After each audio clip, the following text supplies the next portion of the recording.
And that was an industry that was meeting with people who were trying to buy homes, and many of them were buying homes they had no business buying, and it's been proven that there were rings of appraisers who were helping inflate the values.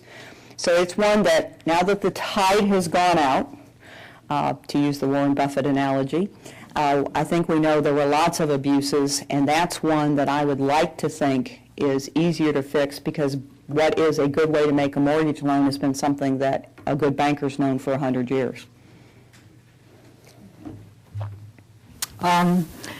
Ms. Mooney, with respect to the issue of regulation, I believe the current administration is suggesting that a separate entity be created that focuses singularly on consumer protection.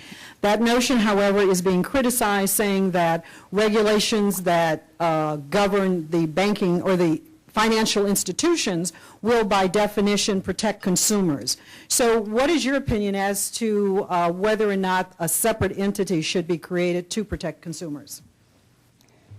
And I think before I answer that, I think there's an important starting point, which is I do not personally favor the creation of a separate agency to protect consumers, but that does not mean I don't support further consumer protection. And there is a difference in there. And I know that, again, the administration is very strongly in favor of creating a separate agency. And part of why I don't feel that way is, again, I call it the banks and the non-banks.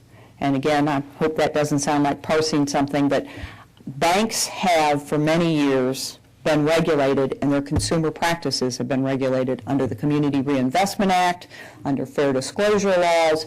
You know, there have been a whole body of regulations around banks. Now, I will tell you, one of the things that I think banks could do better is I can't read the fine print, and I know what it says.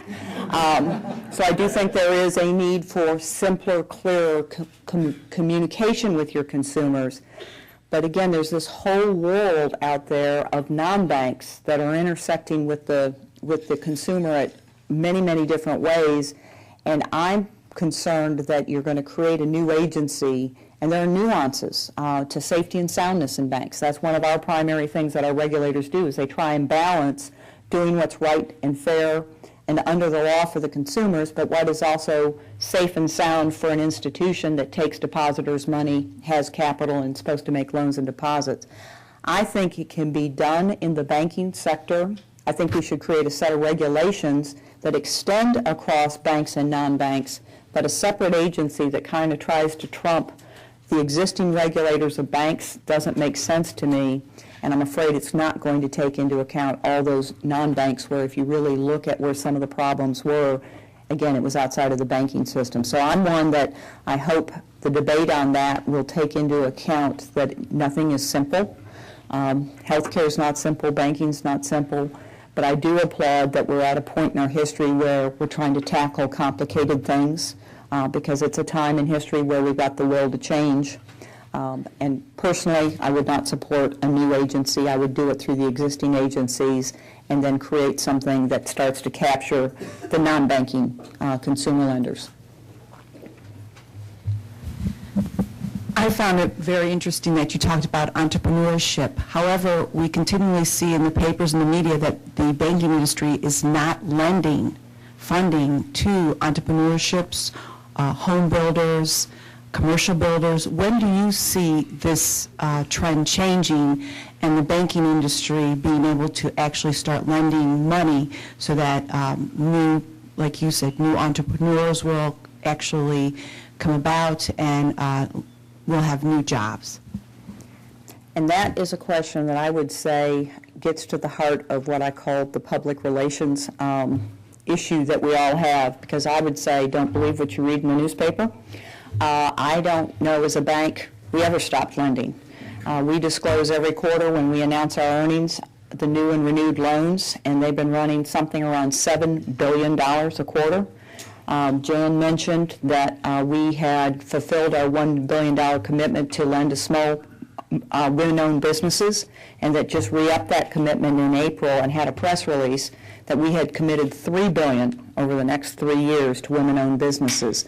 So I believe, again, that the world has gotten tight, and I think it's fear. I think people lack confidence to apply for loans. They may not have the cash or the collateral that they once had. But banks have never stopped making loans. I do think the real estate end of the market is very difficult. Home builders, this is not a time with the inventory in the markets that there's really a need for new homes. So I think it's fair to say that if you had some great idea that you wanted to build a new subdivision, you might have a little trouble finding someone thinking that this was a time to add to home inventory. But I will tell you that banks have never stopped lending, and I feel like that is one of the things where if I could come up with the public relations wand that would reverse one thing, that's the one I find the most frustrating when people come up to me and say, when are you all going to start lending again? That was my southern accent, wasn't it? Yeah. When were you all going to start lending again?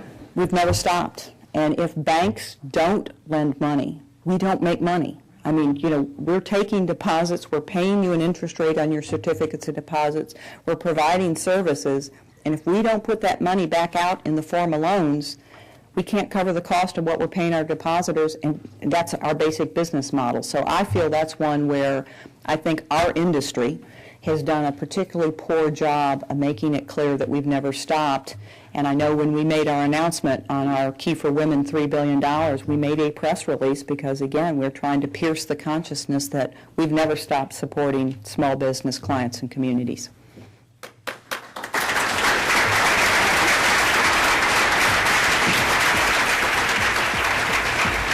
Today at the City Club of Cleveland Forum, we have been listening to Beth Mooney, Vice Chair of KeyCorp. Thank you, Ms. Mooney. Thank you, ladies and gentlemen. This forum is now adjourned. For information on upcoming speakers or for podcasts of the City Club, go to cityclub.org.